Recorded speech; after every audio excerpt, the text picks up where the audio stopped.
Bax gör saçım, başım normaldır. Hələ iyi, mən də deyirəm bu nədir? Səssizə telefonlar. 3, 2, 1. Nə qədər şey normaldır, başlayayım mən. Qrafon online'dır. Bu günləri çox maraqlı xəbərləri sizə çatdıracağam. Galaxy S26 Ultra nə zaman təqdim olunacaq? Samsung'dan yeni flagman prosesor. Amma 26-cı ildə istehsal olunan iPhone 17'lərin qiyməti bahalaşacaq. iPhone 18'i gözləməyə dəyməz.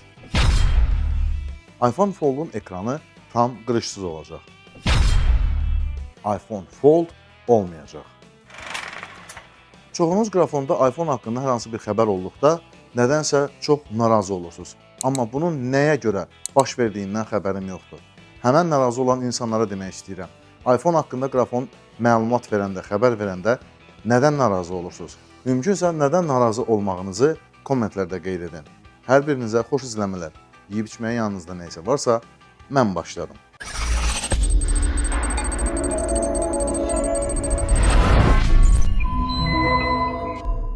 Bilirəm ki, Azərbaycanda da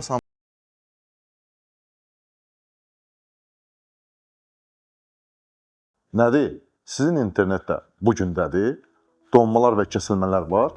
Mütləq və mütləq internet provayderinizi dəyişin. Deyəcəksiniz ki, ay Zaur, bütün internet provayderləri eynidir. Star Telekom tam fərqli internet provayderidir. Siz ora zəng edən kimi özünüzə professional dost qazanırsınız. Xoş ünsiyyət, kəsilməz internet və professional texniki servis ancaq və ancaq Star Telekomdadır. Star Telekom dost kimi dost internet provayderi. Biz isə davam edək.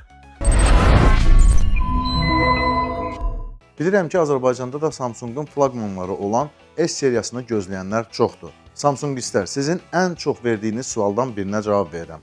Galaxy S26 seriyası nə zaman təqdim olunacaq? Koreya mənbələri bir daha bu ayı flagmanın təqdimatı üçün əsas tarix kimi göstərir. Samsung Galaxy S26 seriyasının buraxılış tarixi ilə bağlı şayələr yenidən fevral ayına doğru dəyişib. Samsung'un bəzi Galaxy S26 modellərində seçilmiş bazalar üçün istifadə etməyi planlaşdırdığı Exynos 2600 çipinin rəsmi təqdimatı yeni bir fərziyyə dalğasına səbəb oldu. Bu fonda prosesor təqdimatını işıqlandıran bir Koreya nəşri şirkətin fevral ayı üçün ABŞ-da ayrı bir təqdimata hazırlaşdığını iddia edir. Fevral ayında satışa çıxarılacağı barədə məlumatlar noyabrın əvvəlindən ortaya çıxıb, lakin daha sonra başqa bir insider təqdimatın yanvar ayında baş tutacağını iddia edərək bunu təkzib etməyə çalışıb. İndi vəziyyət dəyişkən olsa da, qışın sonu yenidən ən ehtimal olunan variant kimi götürülür. Vaxtın bu cür dəyişkənliyi xüsusən də çip strategiyasındakı daxili dəyişkənliklər fonunda Samsung üçün bu adi hala çevrilir. Şirkət rəsmi olaraq tarixi elan edənə qədər bu cür məlumatlar şayiələr olaraq qalır. Yeni bir insiderin tezliklə başqa bir alternativ tarixlə ortaya çıxması mümkündür. Lakin hazırda fevral ayı yenidən Samsung Galaxy S26 seriyasının satışa çıxarılması üçün əsas hədəf hesab olunur. Samsung yeni nəsil prosesorunu, flagman prosesorunu təqdim etdi. Exynos 2600. Amma nədənsə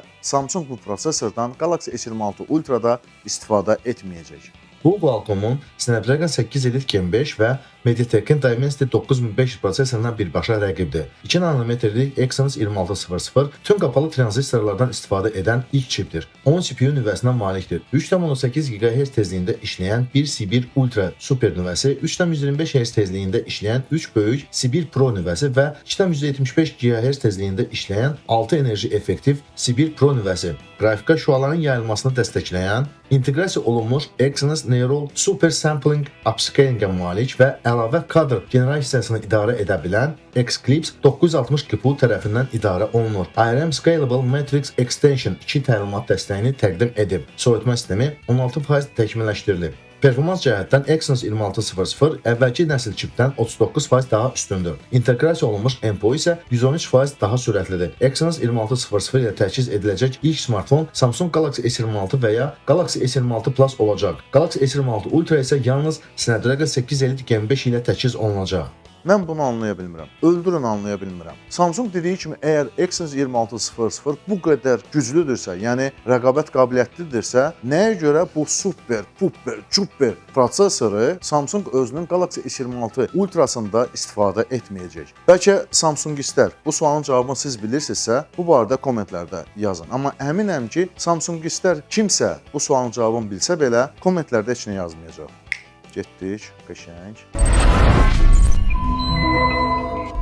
iPhone mənə də lazımdır olsun. Ucuzunu tapsın mənə də xəbər elə. Yəni qardaşım, nə söyləyim ki? 14 Pro Max Gold. Çox, davam edə bilərəm. Getdik. Çıx, da Allah rəngə çəksin, çıx. 26-cı ildə istehsal olunacaq RAM-ların, yəni operativ yaddaşların 40%-i OpenAI üçün istehsal olunacaq. Yəni ki, artıq OpenAI 26-cı ildə istehsal olunacaq RAM-ların 40%-ni alıb. Bu isə dünya bazarında operativ yaddaşın qiymət artımına gətirib çıxardacaq. Belə bir proses əlbəttə ki, dünya device bazarında deviceların qiymətinin artmasına səbəb olacaq. Apple da bu qiymət artımından kənara dura bilməyəcək. 26-cı ildə istehsal olunacaq iPhone 17 seriyasının qiyməti bahalaşacaq. Getdik. Ayağım, dedim ya sözü. Gizmoçayan öz mənbələrinə istinadən bu barədə ilk məlumat verən oldu. Onlar iddia edir ki, iPhone 17 Pro və 17 Pro Max-larda olan 12 GB LPDDR5X RAM modullarının qiyməti artıq $30-dan $70 qədər artıb. Bu 100% qiymət artımını göstərir. Buna görə də Apple böyük ehtiyatlarına baxmayaraq 26-cı il ərzində Pro smartfonlarının hazırki qiymətlərini qoruyub saxlaya bilməyəcək. Bundan başqa SK, Hynix və Samsung ilə mövcud təchizat müqaviləsi gələn ilin yanvarında başa çatacaq. Bundan sonra təchizat şərtləri dəyişəcək. Hazırki RAM bazarındakı vəziyyəti nəzərə alsaq, bunun müsbət nəticə olması ehtimalı azdır. iPhone 17 Pro və iPhone 17 Pro Max üçün dəqiq qiymət artımı dəqiqləşdirilməyib. Like, comment yaddan çıxmır. iPhone 18 Pro-nu gözləyənləri məyus edəcəm. Yox, sorry. Mən yox. Insiderlər məyus edəcək.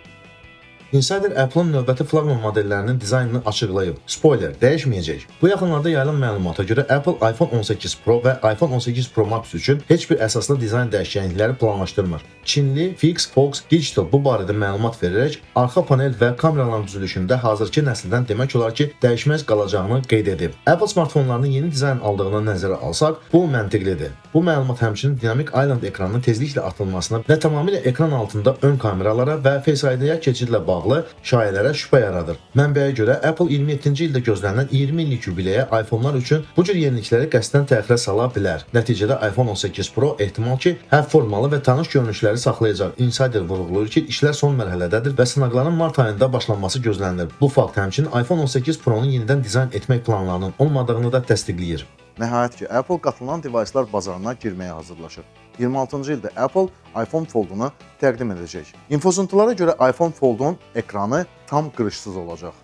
Insider iddia edir ki, Apple kitab form faktorlu, misli görünməyən dərəcədə nazik korpuslu və elastik ekranlara prinsipial olaraq yeni bir yanaşma hazırlayır. Front Page Tech-dən John Prosser tərəfindən dərc edilmiş iPhone Fold-un yüksək keyfiyyətli renderləri internetdə ortaya çıxıb. Sınıfaya görə Apple 5.5 inçlik xarici ekran və 7.8 inçlik daxili elastik ekrana malik kitab form faktorunu seçib. Əsas maraq şirkətin mürəkkəb və mühəndislik yolu ilə əldə etdiyi faktiki olaraq görünməz qırışdır. Prosserə görə Apple təzyiqi bərabər paylamaq üçün metal lövhə və maye metal şarnirlərdən və incel sensor panellərinin kombinasiyasından istifadə edir. Bu qırışıqlarla mübarizə aparmaq üçün xüsusi olaraq hazırlanmış öz ultra nazik elastik şüşəsinin hazırlanması ilə bağlı əvvəllər yayılmış şayələri əks etdirir. Təsdiqlənərsə iPhone Fold bütün qatılınan device'ların segmenti üçün yeni bir standart müəyyən edə bilər. Sınıfı həmçinin spesifikasiyalarda açıqladı. Device qatlanlıqda təxminən 9 mm, açıqlıqda isə 4.5 mm qalınlığında olacaq. Smartfon A20 Pro çipi, ikinci nəsil C2 modemi və yüksək sıxlıqlı batareyalı olacaq. Onun 4 kamerası olacaq.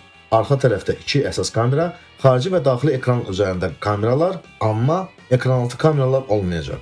Bundan əlavə iPhone Fold-da Face ID olmayacaq, lakin Power düyməsindən inteqrasiya olunmuş barmaq izi skaneri olacaq. O iki rəngdə, ağ və qara rəngində təqdim olunacaq. Qiyməti isə $2000-2500 arasında olacaq. iPhone Fold-un 2026-cı ilin sentyabr ayında təqdim olunacağı gözlənilir. Növbəti xəbər bundan öncəki xəbəri tam təksib edir. iPhone Fold olmayacaq. iPhone Fold olmayacaq. Çünki Apple özünün qatlanan smartfonunun adını bilirsiniz necə adlandırıb? Hazırsınız? Barabanlar. iPhone Ultra. Apple. Niyə Ultra? Bax, məni başa salın görüb, niyə Ultra? Amma yox. Baxın, maksimal komplektasiyalı Apple Watch-ların adı necə gedir? Apple Watch Ultra.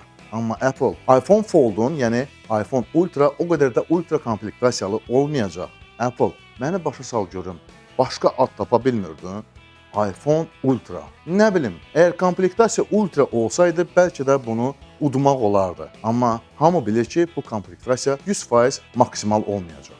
Insider kart çertyojlarının gələcək iPhone-ların qeyri-adi ekran nisbətlərindən və qalınlıqlarını ortaya çıxartdı. iPhone Ticker Digital Chat Station'ın təqdim etdiyi kart çertyojların əsasında yaradılan qatlanan iPhone-un ilk renderləri dərc edilib. Bu məlumatlara əsasən Apple qeyri-adi form faktorlu iPhone Fold-un mövcud qatlanan smartfonlardan əhəmiyyətli dərəcədə fərqləndirən BlackBerry Passport'a bənzər təxminən kvadrat ekranına yönəlmiş bir device hazırlayır. Sıntıya görə xarici ekran 2088-in 1422 piksel icazəli, 1.49-un 1-ə nisbəti ilə 5.49 inçli diaqonala malik olacaq. Nisbətən kiçik diaqonalı olmasına baxmayaraq, ekran sahəsi eni səbəbindən gözləniləndən daha böyük olacaq. Daxili ekran 2713-1920 piksellik və daha da kvadrat nisbətli 7.76 inçlidir. Onun məzmunun idarə edilməsi və çox pəncərəli prinsiplər üçün device kimi istifadə olunmasına işarə edir. Rəsmlərdən həmçinin göstərilir ki, qatlanan iPhone 2 ön kameraya və açıqlıqda 4.8 mm qalınlığına malik olacaq. Bu Galaxy Z Fold 7-dən təxminən 0.15 mm daha qalındır. Hazırki məlumatlara görə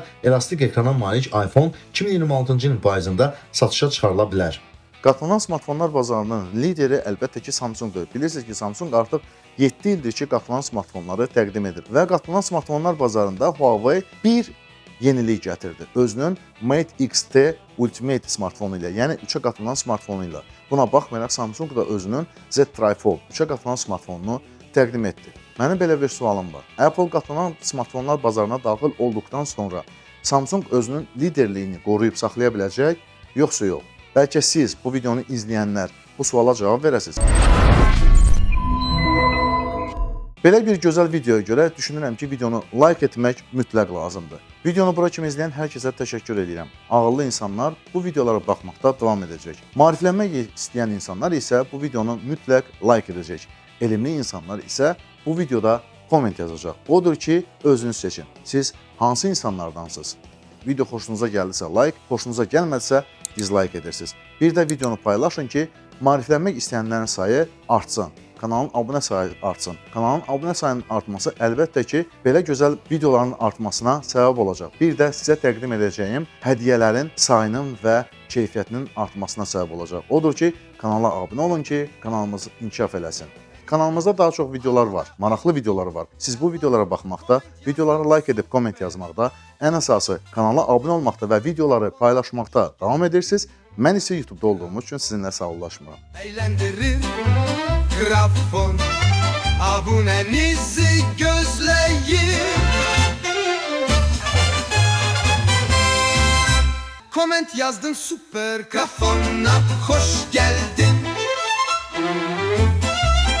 Grafon eğlendirir Grafon, abunenizi gözleyin.